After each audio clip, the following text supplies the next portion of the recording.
Salut toi fan de la pop culture, on se retrouve pour une actu sur les sorties de cet automne, sur ce que les gens attendent le plus et sur nos attentes chez Red Culture.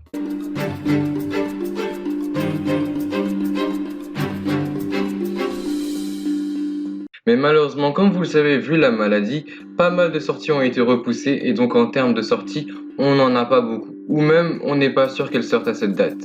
Mais quittons cette note triste parce que les 2 tiers des œuvres que je vais vous présenter dans la vidéo ont une date de sortie précise. C'est mieux que rien. Et surtout, il y a des sorties qui sont plutôt cool. Ah, et on parlera d'aucune sortie des jeux sur la PS5 parce qu'une vidéo sur ce sujet sortira en octobre écrite par Sarko Nano. Il galère, c'est plutôt amusant, mais bon, on va enfin passer sur l'actu pour vous présenter une quinzaine d'œuvres.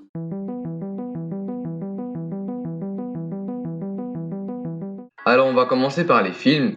Bizarrement, le premier film que je vais vous montrer qui a sa sortie la plus proche, j'en ai déjà parlé sur la vidéo précédente, je suis pas un forceur mais allez voir la vidéo pour en apprendre plus sur Bleach et Burn the Witch. Donc Burn the Witch qui ne sera pas un film mais des OAV pour nous occidentaux, mais pour les japonais si, sortira le 2 octobre sur la plateforme de streaming Crunchyroll pour nous donner un spin-off de Bleach de 3 épisodes.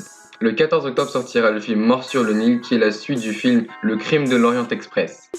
Une riche et belle héritière, Lynette Ridway, s'éprend de Simon Doyle, le fiancé de sa meilleure amie, Jacqueline de Belfort, et l'épouse dans la foulée. Partis en voyage de noces, ils sont poursuivis par la jeune femme jusqu'en Égypte, où ils séjournent dans un hôtel où se trouve également Poirot, célèbre détective privé. Ce dernier, les jeunes mariés et leurs poursuivantes se retrouvent ensemble pour faire une croisière, jusqu'au jour où Lynette est retrouvée assassinée. Mais la suspecte la plus probable, Jacqueline, est une des seules à avoir un alibi inattaquable. Ensuite, le film de Sony Animation Pictures, Déconnecté, en français devrait aussi sortir le 14 octobre, mais cette date est sujette à changer parce que Sony Pictures a annoncé qu'il sortirait aucun gros film cet automne. Mais Sony France n'a pas encore réagi à l'info, donc la date reste encore la même. Le film nous parle d'une jeune fille acceptée dans l'université de ses rêves. Alors qu'elle avait prévu de prendre l'avion pour s'installer à l'université, son père décide que toute la famille devrait l'accompagner en voiture pour faire un road trip. Mais le programme de la famille Mitchell est soudainement interrompu par une rébellion technologique. Tous les appareils électroniques passant par des robots personnels innovants décident qu'il est temps de prendre le contrôle. Demon Slayer, et qui est Kimetsu no Yaiba, aura comme suite de sa première saison un film qui sera basé sur l'arc du Demon Train du manga, qui s'appellera Demon Slayer, le train de l'infini. Mais malheureusement pour sa sortie en France, on ne connaît pas encore sa date de sortie. Au Japon, il sortira le 16 octobre et en Amérique du Nord début 2021. Donc pour nous français, ce sera entre ces dates. L'adaptation de Mulan en live action sortira pour le grand public le 4 décembre sur Disney+, sauf pour les Américains et Canadiens qui eux peuvent l'acheter sur la plateforme depuis le 4 septembre. Pour finir, nous retrouvons Millie Bobby Brown dans le rôle de Enola Holmes dans un nouveau film Netflix du même nom, où nous retrouvons la sœur de Mycroft et Sherlock Holmes qui fait tâche dans son époque, où elle doit se lancer dans une quête pour retrouver sa mère disparue. Le film, si je me débrouille bien, est sorti aujourd'hui, donc le 23 septembre sur Netflix. Du côté des séries, la dernière saison de la série Murder ou How to Get Away with Murder, sous son nom complet, sortira le 1er octobre sur Netflix, avec cette 6e saison qui contient une quinzaine d'épisodes comme toutes les saisons précédentes. Ensuite, nous petits français aurons enfin la chance de voir les 2 saisons de la série animée de Harley Quinn, qui sera proposée sur la chaîne télévisée Toonami en VF le 15 octobre à 20h55 avec 3 épisodes. La première semaine et ensuite 2 chaque jeudi, où nous retrouverons une Harley émancipée dans de nouvelles aventures de 13 épisodes. La 2e saison tant attendue de The Mandalorian sortira sur Disney+, le 30 octobre jusqu'au 18 décembre avec encore 8 épisodes, avec toujours le même rythme d'un épisode par semaine, ce qui fait que je dois aller voir cette série.